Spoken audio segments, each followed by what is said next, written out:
সমস্ত সম্প্রদায়ের মানুষের কাছে শান্ত থাকুন, সুস্থ থাকুন, কেউ কোনো সাম্প্রদায়িকতার মূলক আচরণ করবেন না এবং আইন হাতে তুলে নেবেন না।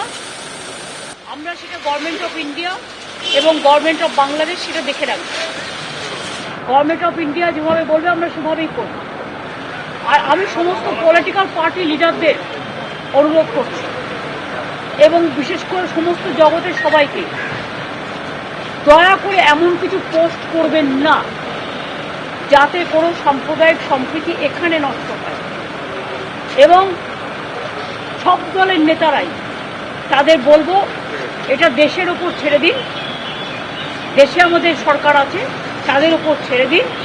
আপনারা নিজেরা এমন কোনো কমেন্ট করবেন না যাতে কোনো হিংসা বা প্ররোচনার সৃষ্টি হতে পারে।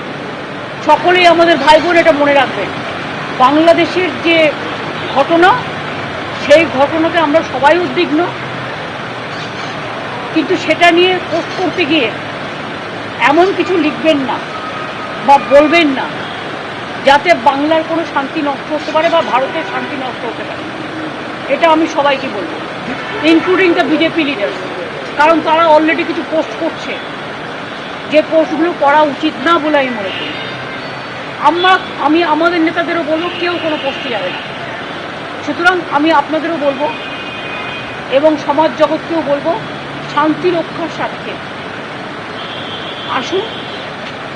ইন্ডিয়া একটা কান্ট্রি, বাংলাদেশও একটা কান্ট্রি, কিন্তু পাশের যদি রাজ্যে কিছু হয়, আমার প্রতিবেশীর কিছু হয়, তার একটা প্রভাব পাশের রাজ্যে পড়ে। সেক্ষেত্রে শান্ত থেকে আমাদের পরিস্থিতিটা দেখে রাখতে হবে, সব সন্তানরা যেন ভালো থাকে।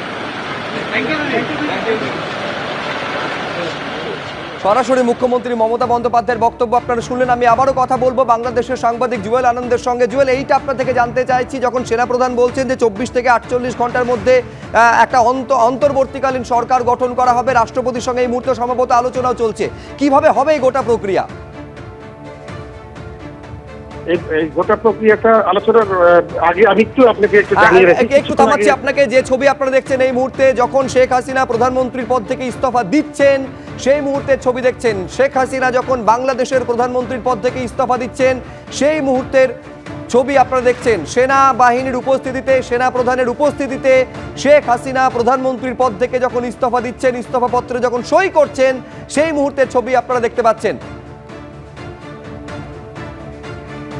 আর এরপরই তিনি বাংলাদেশ ছাড়েন, ঢাকা থেকে তিনি চলে আসেন ভারতে। এবং কিছুক্ষণ আগেও খবর পাওয়া যাচ্ছিল উত্তরপ্রদেশের ওপর দিয়ে তার বিমান যাচ্ছে দিল্লিতে। 5টা থেকে সোয়া 5টা নাগাদ তার বিমান অবতরণ করতে পারে, তিনি সেখানেই নামবেন, সেখানেই দিল্লিতেই নামছেন, নাকি সেখান থেকে আবার লন্ডন উড়ে যাবেন, এটা নিঃসন্দেহে সময়ের সঙ্গে দেখা যাবে।